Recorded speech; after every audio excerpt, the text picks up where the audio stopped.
A lot of people have been asking about foam rollers. Foam rollers are becoming popular. A lot of gyms, people are using them at home. And the purpose of them are to try to do almost like a self-massage, loosen up your back. Weather's cold and you're really stiff in the morning, or if particular muscles are giving you a hard time. One of the issues that a lot of patients talk to me about is having problems with the IT or iliotibial band. So we'll start with that. What you do is you put the foam roller down on the ground,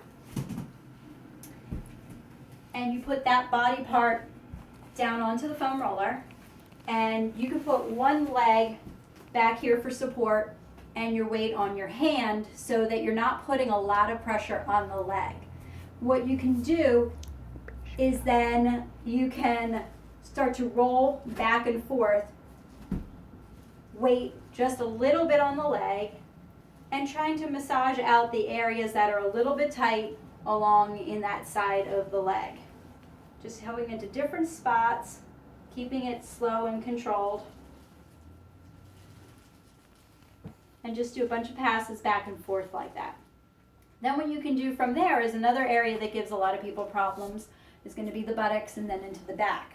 So when you're doing that, you place your buttocks onto the foam roller, almost like in a crab walk, where you have your feet down planted, your hands planted, and you're going to have the weight there so you can control how much pressure you're putting in onto the muscle. You don't want to end up pushing too hard or you'll end up with like a bruise type of sensation in there.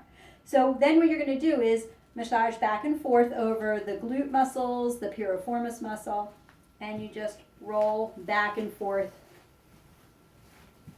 several times. If you find that you need to put a little more pressure and that's not quite enough, then you plant the one foot, cross your leg over, and then lean again. But like I said, just be careful with that. From there, then you start to place it onto your lower back. And this is where I see people making the mistake of arching back too far over the roller. And they just kind of throw themselves back, and they're going to set the spine the wrong way. So what you want to do is kind of keep more into like a crunch position. You can put your arms like this. If your head needs a little more support, your neck needs some more support, you can put your hands back this way. But a lot of people are just going to like to do it this way. And they just crawl, get a little ab crunch at the same time. And roll. You can do one side at a time. And then you can angle yourself the other way to do the other side. And work your way up, keeping your chin up a little bit more, and then working your way into the neck and upper back. Usually what I do is then pick up my head and go back this way. Okay? And